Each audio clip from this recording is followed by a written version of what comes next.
right now. Welcome, everyone. Thank you all for joining us today.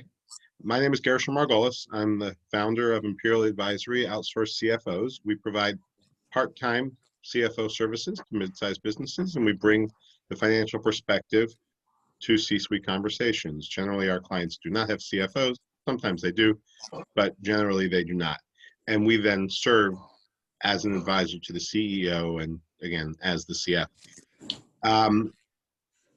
I have the opportunity to get to, well, actually, let me mention, we have Bob Doyle here, who's our other CFO, and very happy to have you, as well as all of our other guests today.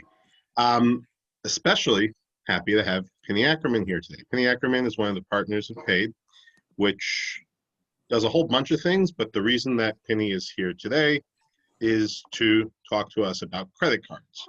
And credit cards can be good, credit cards can be bad. You know, obviously they're famous for having high interest rates, but they also help with cash flow.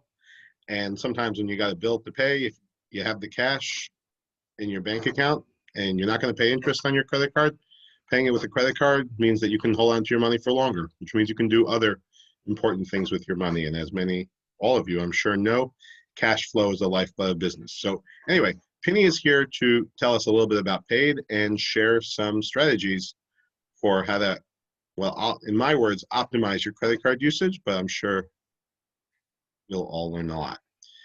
Welcome, Pinny. Take it away. Thank you, Gershon. We definitely do a lot, and we'll speak a little bit about the history of the company here and the different things that we do. But I'm going to focus specifically on businesses and how to acquire and what the benefits can be of a corporate product, like a corporate credit card, as opposed to, let's say, a personal card or a business card, and talk a little bit about virtual cards and kind of where we see the wave of the future and where we've been seeing a tremendous increase of where the marketplace seems to be headed. So we'll just jump right in here. If you have any comments or questions, you can either send them over to Gershon, you can put them in the chat, and he'll just kind of jump in and tell me if there's something there. So you can feel free to interrupt me, or you can hold it to the end, and we can ask the public, or obviously my contact information will be there, so we can discuss it afterwards. So Rewards Plus, if everyone can see the screen, Rewards Plus is the division that we started to talking about how we can help a company kind of maximize their rewards and their spend to help streamline their AP systems, either in a fully integrated system or just in a single card, simple solution. So a little bit of background, and we'll talk, here's what we're going to be doing today.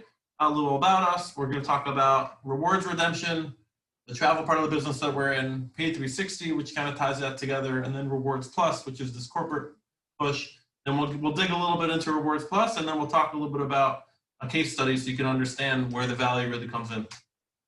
So a little history about us. PEYD, if you're not familiar, is Pinny, that's me, Ellie Schreiber, Yaakov, Portnoy, and Dudi Ackerman. Three buddies, we worked in camp together, me, Ellie, and Yaakov, and then Dudi is the brother-in-law of Ellie. So we kind of started the company about almost 11 years ago. Literally in this little office behind us here was a closet of an office. Really redeeming people's points, you know, on a personal level. There were a lot of sign-up bonuses that people were able to get their hands on, and we were able to buy those points. And then we've grown from there. So after starting off by buying people's points, we ended up then kind of moving into the travel space, because what you do with points, if you're not familiar with credit card points, the best value is when you redeem them for travel. So we were either selling them off to travel agents, or we had our own travel that we ended up starting to do by booking our own tickets, either with points or without points. And then we've expanded on that. So let's start with the obvious. And I put a famous question in here. It's a common question that people ask. People say, what's the best credit card? You know, that's a common question. And I always say, I compare that to someone asking, what's the best car? Well, it's hard for me to answer you what the best credit card is, the same way you can't tell me what's the best car, because it depends. You know, do you do a lot of travel to work and you spend 2 hours in the car each way and you need to be comfortable? Or do you need a sports card to be able to go fast, but not for long distances? So when people say, what's the best credit card? It's a similar question. There are a lot of factors, depending on the category type, depending on how you use it. You know, if you're in a specific category that you need it for real estate, you know, expenses or construction expenses, or it's e-commerce, there will be different credit cards that can offer bonuses and promotions for certain categories. There might be certain cards that will give you a higher limit. There might be certain cards that will give you certain bonuses. So it really depends on those types of things. What your total monthly spend is. If somebody travels often and therefore you want to redeem the points either personally or for cash back to the business. So there are a lot of variables as to say what's the best credit card. But we're not going to get into today which is the best credit card for, let's say, a personal use, because that's a whole nother topic. We've actually had a few events that we've discussed those types of things. But if you have a question about personal credit card usage, you can definitely reach out and we can schedule a call with myself or someone in the office a different time. So again, after doing a lot of the points, and that was really our bread and butter, we pivoted into doing some travel, where we ended up offering, we partnered up with a travel agency to be able to offer flights to our own clients. So we're using our own inventory of points, as well as buying inventory from other people, as well as selling inventory out. So we kind of branched out and diversified a bit. And then we really started tying it all together. So we call it PEYD 360. Now, PEYD 360, we'll talk about here for a second, is where we take two different variables and we try to tie it all together. So we analyze a company or an individual, let's say, but usually a company's spending habits, to figure out where we think the spend should be. We maximize where we think the rewards should go. I'll give you an example. If somebody says, you know, we know I like to take my family to Israel twice a year for the holidays, and I know I like to fly on Delta. Let's give an example. So they say, okay, so then over the course of the year, your annual spend should go on either a Delta branded card or onto an American Express card that we can use for travel, and then we'll tie it in, and when we're ready to book that flight, we can either use your points to book the flight, we can sell the points to book the flight, we can use the points to defray some of the flight. So we try to look at the travel needs and the points and where your spend is and try to tie that all together. So that we've been doing for a while. And now, this is really what I'd like to talk about today is really the Rewards Plus. And in simple terms, it's essentially what we wrote here. It's we matching our clients with the best program to maximize their spend, tapping into a suite of payment and financial products that can offer better payment terms, higher rebates, and a more efficient program management. So what does that mean for an average business owner? So for an average business owner, they might be using a regular credit card, might be using a regular credit card for their daily expenses. First of all, how does that tie into your accounting software? What would be the benefits of using one credit card over another? Would depend, and those answers would be dependent on how you value the rewards and really what your pain point is. Some people say, well, I just want to have one regular credit card to be able to use for my everyday purchasing, and I like having an Amex card for whatever purpose. And then the question is, how does that translate into a value for the business? So let's compare for a minute a traditional credit card with some of these virtual and corporate products that we're talking about. So let's set the table here. So a traditional credit card has, let's say American Express, for example, has a 30-day statement. You have January 1 until January 30, you make your charges, and then you have about 15 or 20 days total, let's say, to make the payment. So your statement due date is about, let's say, February 15th or 20th. The value that you're gonna get for that card on every dollar spent is generally 1-to-1. You know, every dollar spent, you get a point. Of course, again, if you're in a type of program that has bonus categories, then that would apply, but let's assume it's regular spend is gonna be 1-to-1. And you can, the question is, what do you redeem it for? It's limited. You can either redeem it for travel. If you redeem it for a gift card or an iPad or something, then most likely you're not getting good value. But let's just assume it's 1-to-1 and you have that limited redemption available. Generally, it's outdated and confusing. The interface, in order for you to redeem miles, is very confusing. And that's why most people aren't able to take advantage of it. And that's essentially one of the reasons why companies like us are able to function, is because we can maximize those rewards because we know how to navigate the system. As well, those cards that we're going to be talking about, even if you think it's a business card like an American Express Business or Capital One Spark for business, it has personal liability. So someone's social security number is tied to that card. Now, not every card will report back monthly to your credit bureaus. I believe Capital One does, and I think the Amex Business does not. But you're essentially putting it on your personal credit. So someone is personally liable for that. So for a small business that's spending $5, $10, $15, maybe $20,000 a month, and it's really just the owner and maybe 1 or 2 employees, there might not be such an issue. It might not be a concern to have that personal liability on there. But when you go into a corporate product, you'd be removing that liability from yourself. And obviously it wouldn't be tied to your personal credit. Impersonal account management, you're not usually getting a dedicated representative on a personal or a business card. you're going to call the 1-800 number on the back of the card, and you're kind of, whatever the whims are of that agent on that day, that's what you're going to get stuck with. Minimum flexibility on payment terms. It is what it is. But you don't get any benefits by paying it early or anything like that. And there's obviously zero personalization. It's a big bank, so you're talking about the big banks. Now, the new payment models that we have partnered with, these banks and fintechs. So let's compare them. So when we said before, a traditional card would have generally a 30-day statement and then 20 days to pay. Very often these banks will look at it and say, well, we'll give you flexible terms. Can you pre-fund, which would mean essentially loading the money in advance. You can do daily, which means your charges that you do on Monday, when it clears, let's say those charges clear Monday, then you pay them on Tuesday. You can pay them weekly, so charges for the week, you then pay the next week. So if companies say, well, I'm cash rich, I have money up front to pay it, I'd rather get a higher rebate. If you go to Amex, no matter how often you pay your bill, you're going to get the same one-to-one value. You're not going to get any extra benefit. But if you were to go to some of these corporate products and you say, well, I don't need, I can pay faster, they'll give you a higher rebate because they're not loaning you money for as long of a period of time, and therefore they have less risk. And if they have less risk, they're willing and they're happy to hand off some of that interchange fee, which is how they make their money. They're willing to hand that back down to you. So instead of getting stuck at 1%, one-to-one, they're willing to give you a lot higher based on those terms that we're discussing here, whether you're daily, weekly, daily, things like that. We'll talk about an exact case study later, but I just want you to understand that it can be customized. As well, the one-to-one rebate spend. So here we're talking about these banks and fintechs will give you a tiered rebate.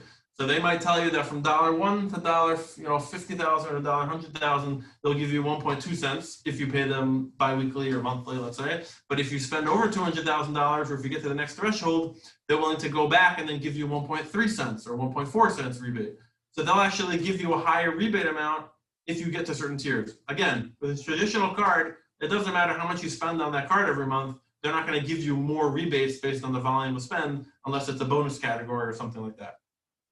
In terms of the actual rebate, and the rebate would be advantageous with these programs because it's either a rebate card, like a MasterCard rebate card that works like a regular MasterCard that you've accepted anywhere MasterCard is, or you can get an ACH or a check back to your business.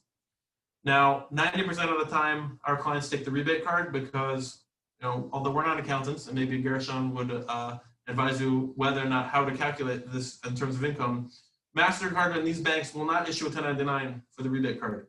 So if you use it for cost of goods, that's great. If you use it to go get yourself, a gold watch, just as good. They don't really care.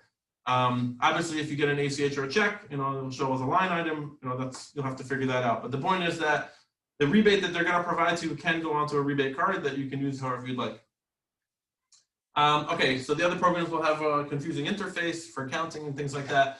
So these banks and fintechs, because they're they're not legacy programs, although they're backed by huge banks, and we'll talk about that in a minute. They're going to offer either a direct API into your software. So we have clients that are in the real estate space that have dedicated software that they use for their business, and it can tie directly in. As well, they have a dashboard that you can log in, and you'll see all the cards and the statements and all the charges in the dashboard as well. But it can easily integrate into your own accounting software, or you can use their own. Again, it's much more of a virtual online product, and therefore the capabilities of it is much more robust than the traditional cards that are out there now. Personal liability. So with these corporate cards, there's no personal liability. The way it works is they're going to want to look at 2 years of financials. And for 2020, now we're closing out 2020. So if you have for people that are applying now, we've been filing with interim 2020 financials. They want to make sure that the business hasn't taken a big hit because of Corona, and therefore it's still doing well. Once 2020 closes out, it'll just be 2 years of financials, I guess 19 and 20. Maybe they'll want to go back to 2018. But essentially, they'll look at the health of the business. So if their underwriting can determine that the business is healthy, if you have a Dun and Bradstreet score, that's usually helpful. If that's an accurate barometer, of course. But what they'll do is they'll say, we're going to take the liability off of you as an individual, and we'll put that onto the business. And the mechanics of doing that are by looking at the financials. And as well, you get a dedicated account manager. So when you're working with these banks and fintechs, they're going to assign somebody to you directly who you're going to be working with, your rep, who you're going to be working with, who's going to help you navigate the process. And as well, us, by being the kind of go-between, we're always involved in those conversations as well to kind of make sure that things kind of move smoothly and go forward. Before I get a little granular on the next page, where we talk a little bit about the actual rebates and the things that are available, any questions, Gershon, or anything you think am I glossing over, going too quickly or anything? No questions have come to me yet, and I'm still finding it interesting. So Okay, anyone good. else can hop in if they'd like, but no one has chatted me anything. Okay, good. Okay. I have a quick question. Yes. What are the requirements to qualify as a business that they would accept? Okay, it's a good question. So you have to look at it from the perspective of they're trying to capture credit card spend. So if you're talking about $5,000 to $10,000 in spend, then the rebates and the offerings that they're going to offer are not going to be that rich as if you were spending $100,000 or $200,000 or $500,000 a month in spend. I mean, they want to capture spend they make their money off the interchange.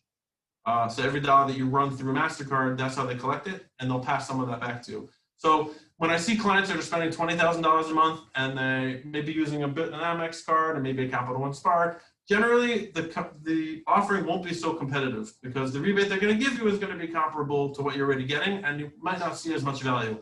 When your spend is a lot higher, or if you're doing a lot of spend that maybe on checks, and I want to talk about for a minute after this why we've been seeing an increase in business. But when you have a tremendous amount of volume running through the company, that's when they'll want to look at it, and they might even be able to analyze your spend to see where they can probably capture and put more on a credit card. So I generally use the number of $50,000 a month. It can be lower, but it might not be as valuable, and certainly it goes upwards, in the millions. The clients that are spending millions of dollars a month can find a lot of value, not only on the rebate, but also on the efficiency of having the online dashboard and having a way of tracking expenses per category or per vendor. You can assign a dedicated credit card number for an invoice. You can assign it dedicated for a statement. You can have it just for that vendor. And it's a virtual card, a ghost card that will disappear. You can't assign it to any other charge. So the rules and the way of limiting what the card can be used for is very robust. So when there's more spend, that's where there's more value, definitely. Okay, so let's dig in a little bit here. The partners that we're working with, without giving away the house, we worked very hard to develop over the past few years partnerships with some of these banks and fintechs. I can tell you that some of them are going to be very recognized names. The largest virtual MasterCard issuer, these are Fortune 1000 companies, Fortune 500 companies. In the corporate world, a lot of these names will be recognized. We've negotiated contracts with them so that we're able to work directly with them and also work with our clients to bring them business. And then we get the referral fees directly from them. So these are definitely some of the large legacy players, but also some of the up and coming virtual cards and products that are out there that offer rich products, but are more like Silicon Valley type of, they exist in the cloud, so to speak, and they might not be ones that the average person has heard of. So I want to get into a little bit of a case study. We had to redact this because this was actually from one of the banks. And I want to talk a little bit about, they obviously offer a very robust program in here. And there's really two ways to look at this. I'm going to use the mouse for a second here.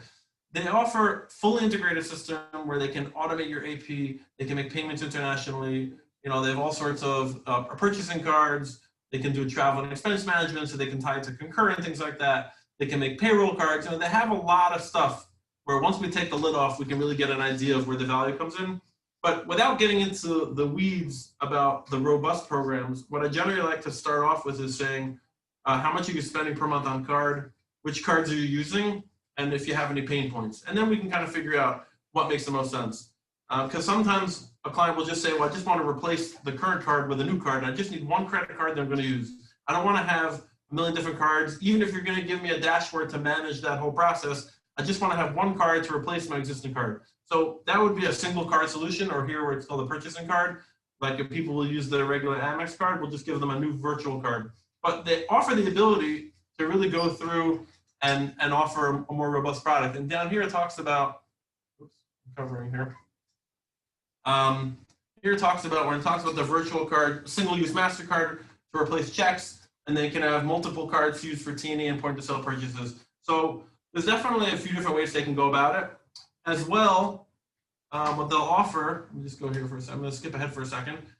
In this vendor analysis, when you look here on the top, when it says customer identified, so there's certainly some charges here. When they'll take a vendor analysis, they'll take a look at your vendor file of the people that you're paying, and they can really dig in and say, well, who does accept MasterCard already that we think we can contact and have them accept card? That's step one. Who's the direct match? Who's the pay for you? Pay for you, this bank will say, that's going to be a vendor that requires a login to a payment portal like an AT&T, and they'll make that payment on behalf, right? So if you can't log in and actually do it and you have to call them up on the phone, these banks or fintechs are willing to manually make the phone calls for you to make those payments. And then obviously they'll take it a step further. They'll make strategic calls. If you have a lot of vendors on there, they might even make phone calls for you to try to get them to accept the card. You know, they'll want to do a lot to try to capture a lot of the spend. So that's what they're angled for. So if a company says they're spending a lot on credit cards, or if a company says we're issuing a lot of checks, I want to talk about for a minute about check writing.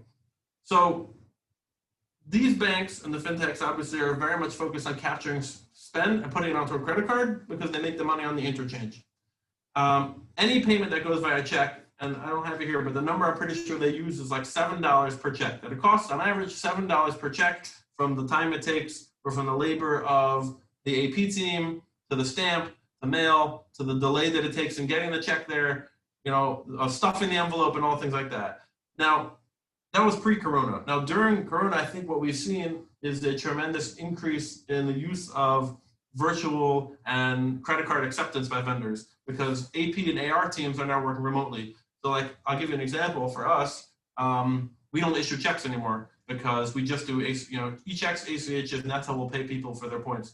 Because, you know, the bookkeeper's working from home and I'm working from home and the checks are in the office and the printer's here and you can't stuff and it would just take too long. So I know a lot of people have moved off of check writing as a first option. And on the flip side, we've actually seen, and there's been articles about this on major websites, and this has been a big push for MasterCard and some of the other issuing banks, is that credit card acceptance has become a lot more accepted. So very often people will tell me, well, I have my vendors and I wish I could pay them with a credit card, but there's no way they'll take a credit card, they only take a check. And very often the reason that information, that answer that they gave me is from information from 2 years ago. They tried asking them about a credit card, and that was a while ago. We find very often that if we were to contact that same vendor and say, would you be willing to take a credit card today? As opposed to a year ago when you said you only wanted a check, because they knew it was about a week, let's say, lag time from the time they waited for the check till they got it and deposited it. Very often now people would rather have the cash on hand and they're willing to take a credit card, even though they're going to lose on the interchange, 1, 2, 3% or whatever it is. So the fact that people say that their vendors don't take credit card may be true, and it is definitely true a lot of the time. But I find that very often now it's a new question to ask because a lot of vendors that didn't previously accept credit card will take credit card because, again, people are working from home, they get the money up front, and things like that. On that point, a common question that comes up is, well, if I use a credit card, if my vendor is giving me a 2% discount by paying ACH, can I switch to a credit card and get a rebate that will beat that? So simple answer, 9 times out of 10, you cannot beat that. If a vendor is giving you a 2% haircut on your invoice, or if they say we're going to charge you an extra 3% to use a credit card, it's not going to be worthwhile because you're never going to look at anything more than that 2% or 3%. But if they're a legacy company like you're paying your AT&T bill, or we have a lot of real estate customers that are paying their utility bills, so it might be complicated. You have to call them up on the phone to make the payments and whatever. But they're not going to charge you more whether you use a credit card, or the credit card fee is a flat rate, maybe of $3 a transaction or $7 a transaction. And if the transactions are very high, that's going to very much outweigh the fee if you're going to put a $20,000 bill on a $7 charge. So if it's a percentage of the charge, then it's not going to be worth it, not most likely. But if it's just a flat fee to make the payment, it might be.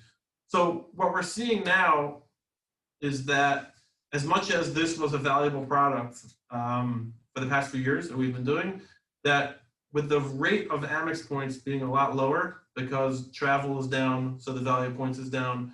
The supply of points is very much high. There's people with points. There's tons of points in the marketplace, but there's very little demand for it.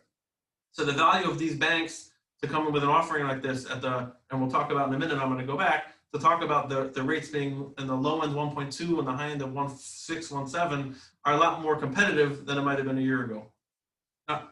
Any questions on this before I go to the actual rebates? Go back for a second. So this was an actual case study, and this is already from a few months ago, and kind of the heat of the pandemic, which once credit started opening back up, I want to walk everybody through this. So this is where we get to a tiered rebate. So this was an offering that one of the banks made, and I'm going to explain what this means. 7/2 means a 7-day statement, Sunday to third Saturday, and then 2 days to make the payment. So you make your charges, let's say the 1st of the month till the 7th of the month, and then on the 9th of the month, they would sweep your account and pull out the money. They were willing to pay 142 bips, which is 1.42 cents. Now, if the client said, we'd rather have 14-day statement where we have charges on for 2 weeks, and then you take the money from us the second day, that BIP would then drop down from 1.42 to 1.36. And if the client said they wanted a full 30-day statement and then 3 days to pay it, it would drop down to 1.3. So here you have a situation where they're willing to offer you, if you give us the money quicker, we're willing to give you a higher rebate. But if you need the full 30-day statement and then time to pay it, we're still willing to give you 1.3, 130 basis points, which is definitely higher than even Amex before the pandemic was 1.2 or 1.25. And this is, again, a cash rebate of 1.3 bips is 1.3 cents. Now they're saying here, that was on the first $100,000 to $200,000 to spend. If this client is willing to spend over $200,000, once they hit $201,000, if they're doing it on the weekly term, so it's 7 days and then 2 days to pay, they're at 150 bips, which is 1.5. If they needed bi-weekly, it was 1.4. If it was 30, they were at 1.3. So here you have a real example of where they're offering a tiered rebate based on how much you're spending and how quickly you're paying it down. Now this, I think, is a good example because it's pretty average. I didn't want to show an example that was too strong and then be unrealistic about it. This has been this was, I think, in June. So it was, the banks are very hesitant to offer the 30 days, and they're willing to do it as long as you take a haircut on the basis points. I've actually seen recently now in the past couple weeks, we have a lot of cases where these numbers are getting a lot higher. So as credit gets more comfortable, and once you've established a history with the bank, or if your financials are stronger, they'll come in and raise these numbers up. They'll say, if you're willing to pay us weekly, we'll give you 1.5, 1.6. I've seen 30 days to be a little bit higher, 1.4. When the numbers get higher. But just to give everybody an idea of how this tiered rebate works, there's a few variables. There's the length of time, and then there's the amount to spend. And when you tie that together, that's where they're able to make the offering. So very often, a company will get an offering like this, and they'll say, okay, well, let's talk to our AP team, or let's take a look at our actual expenses to see what's realistic for us. If they know in their head, they have a vendor, and here's an interesting example, actually. I very often will ask a client, they'll say, well, I like my 30-day statement because I have all my charges in a month. I say to them, well, you have one vendor that if you take a look at your last statement, the last 2 weeks of that statement, how many charges did you have? And they might find very often that they're top heavy or bottom heavy. And if they had a vendor that charged them on the last week of their statement, they're not getting 30 days to pay that charge. If they charge the client on the 25th of the month, they're paying that bill 2 weeks later. So I was talking to a client who has, they do not medical supplies, but something like that, supplies. And they bought a truck, she called it, and it was an $85,000 truck, she said. I guess that's the cargo in the truck, let's say. And she paid for it on the second to last day of the month. And then she paid that bill 7 days later. So I told her, I said, does this vendor always are you always paying them, pretty much on the same date? And she said, yeah. So I said, okay, so I'm telling you that right now you have at least $85,000 you're not using a 30-day term on. So if you were to siphon off $100,000 and say, for $100,000 every month, I know I can pay it and I don't need my full 30 days to pay it, and I can pay it bi-weekly, because she's like, yeah, that vendor, I paid them and I'm getting my money from the person who I'm getting it from quickly, so I can tie it close together. So we'll very often say, let's look at it from a diversified perspective. We'll take your regular charges, your regular stuff that you might need full terms on because you're not getting paid on it yet, keep it in your regular product. But the stuff that you can pay faster, if I told you that you can get 1.5 or 1.6 rebate or 1.4 rebate, depending on the terms, it might make sense to kind of look at both. And you'll get your rebate card that starts loading up on cash for your charges that you have the cash flow to be able to cover. And then your regular or other stuff that you might have that you need your full 30 days or 45-day terms, you're kind of cycling through, let that sit, you'll get your Amex points, you'll get your whatever points, whatever you're getting, and then you'll have both. we very often don't look at this to take over a complete spend profile. I mean, we do sometimes, but I don't necessarily like to look at it where we're trying to take all or nothing.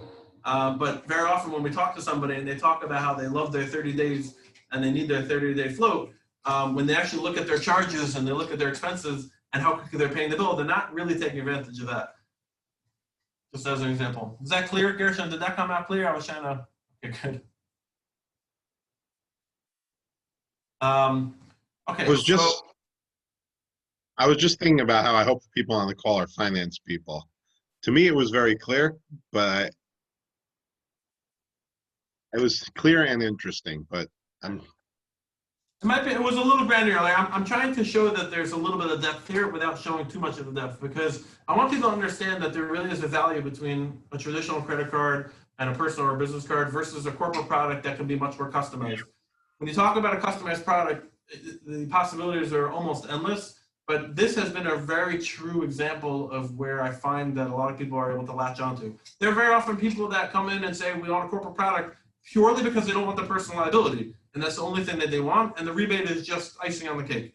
But from very often the people that we come in contact with, because maybe they know us as the points guys, they're coming to us because they know that we can add value and show value on the point side. So I'm saying there is real value on the cash rebate or the point side, but you have to look at it a little bit differently than you might traditionally. now, Penny, Yeah. on that prior slide, it kind of seems to me like you could use Amex for the first half of every month and even take the 30 and 3 for the last week of the month or the last 2 weeks of the month and potentially still come out ahead. Yes, definitely can. So either tying it to actual transactions, or we have people actually that use the 30/3 environment here just for one vendor. They don't want that on the person. They don't want their liability. They don't want that charge in the Amex card. It's one vendor. They charge it on literally the first of the month. They know they get their 130 basis points, and then it pays it on the 33rd day. So there's a lot out there. I mean, I don't have other slides on it, but there are other products out there in the e-commerce specifically that will give you a 60-day term. Now, they might not offer a rebate, but in e-commerce, I think terms is usually the name of the game. So having a 60-day rolling term has been available. There's a lot out there. And what I want to talk about in the last part for a second is that we opened up actually a program where we can bring on people, independent contractors who can bring us their business that we can then bring over to these banks. And the way that we position ourselves is that we like to ask a few questions just to get an idea of where we think the pain points are and where we think that we can help the company benefit. Make the introduction now to the bank that we think is appropriate, and then walk them through that process. And then we get paid on the referrals on every dollar spent as a piece of the pie. So we've opened it up, and we actually offered to other people to bring us their clients that they might know of in their own relationships with people that are spending a lot of money, to say, hey, I know you guys are spending a lot of money. I know these guys here are paid. If you're interested in having a conversation, let's make an introduction. And any of those referrals, we have a referral program that we can then pay out people who just send people to us. So that is definitely out there for anybody on the call here that doesn't necessarily think, or besides for it working maybe for them, when you can refer people over to us, we do have a dedicated program that we can sign you up for that would actually get you paid on your client's spend as well. Just want to put that out there.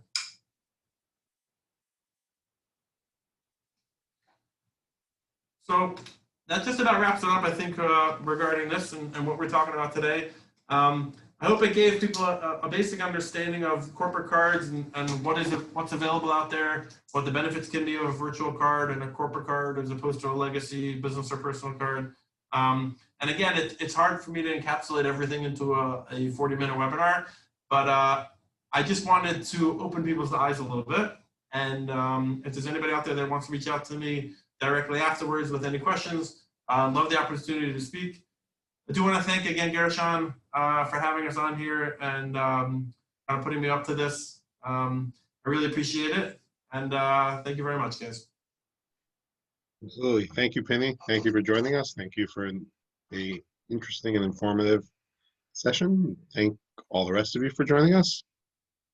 And any questions, you can send me a chat. Or I have a question. Yeah, I have a question. Go ahead. Where do you want me to type it? No. Go ahead. I understood the referral program concept, and I might have missed it, but if you come into a new organization, are you compensated through the credit card companies, or is there a setup charge? Is there a how does your relationship with your client work? So we don't have a setup charge, and in our contracts with the banks, so far they've all waived any setup fees in order for them to onboard a client, because we've told them that that can't be a charge that they're going to be willing to swallow, and we haven't had that yet. The way our referral comes in is that the bank signs up, let's say, the client. So the contract is between the client and the bank. And then on $1 that gets spent on the interchange that goes through, so a piece of the pie goes to the client as a rebate, and some of the money comes to us as a rebate, and some of the money would come to the referring partner, so to speak, as a rebate. So in effect, it's risk-free for a company to come to you and say, do this analysis for me. They have nothing to lose and everything to gain. Nothing to lose. There's nothing to lose except maybe a half hour of your time to kind of peel off the layers and let us take a look. But I do find, and on that point is, when you say risk-free, yes, it's definitely risk-free. But some of the pain points that we do come across are a legacy accounting platform or accounts payable team that doesn't want to have anything about the way that they're operating gets shaken up, which is understandable. And we try to show that we're going to make their lives easier. We're not here to make things complicated. We're here to make it easier. There's fully integrated systems. There's single card solutions. There's a few different ways to go about it. It's about maximizing it for the business, as well as hoping, we're not trying to make it harder for anybody. And you mentioned something about this earlier. I just want to confirm I heard it correctly. If you're currently, say, importing your data into QuickBooks, let's say, from Amex, right? This would just be you'd just be importing it from a different credit card company, right? There's all those imports are still available, and all that automation still exists. Exactly. In fact, when you mentioned the automation from Amex and things like that into QuickBooks, it's definitely there, and it's generally even better, because if you're using dedicated software and you're therefore downloading a CSV and then uploading it in, we've seen that they have APIs that can directly tie in, so you don't have to do that step. But certainly as good as Amex and those kind of legacy platforms, but usually even better. Great, thank you. Penny, I have a question. In general, when we talk about corporate and how there's no liability or no personal liability, doesn't that shift some of the liability onto the bank? And does that exhibit itself in other fees? Are there higher interest rates, let's say, if you don't pay this on time? How does the bank deal with, if you have lower risk, then the bank has higher risk? So it's a good question. So I think what they're doing is, because the barrier for entry, so to speak, is a lot greater than with a standard credit card that will just tag to your social security number. So they're looking at the financials of the business, and they're only going to loan you based on that number. So when you come in and say, well, we're doing $1 million a month on our Amex card, and I'm personally guaranteeing it, but now I would like to move that liability onto the business, they might only offer you $250 a month or $250 biweekly until you establish some sort of credit with them and history with them and relationship with them, and then they're willing to eat that. We saw, obviously, in the beginning of the pandemic, certainly with Amex, people's lines were cut. Certain industries were really slashed.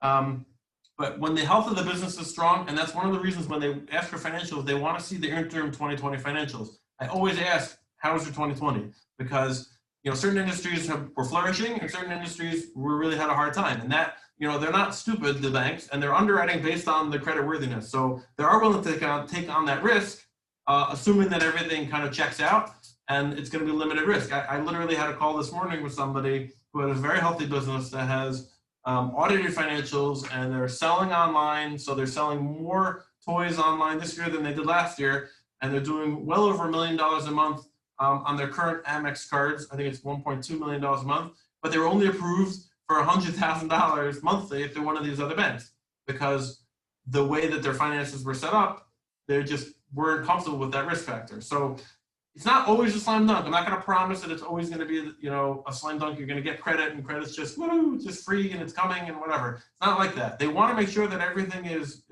above board, and that the financials can back it up. Thank you. Okay, Gershon, I think that's it. Listen, again, I really appreciate you guys having me on here, and looking forward to joining more of these in the future. Sounds good. Thanks again.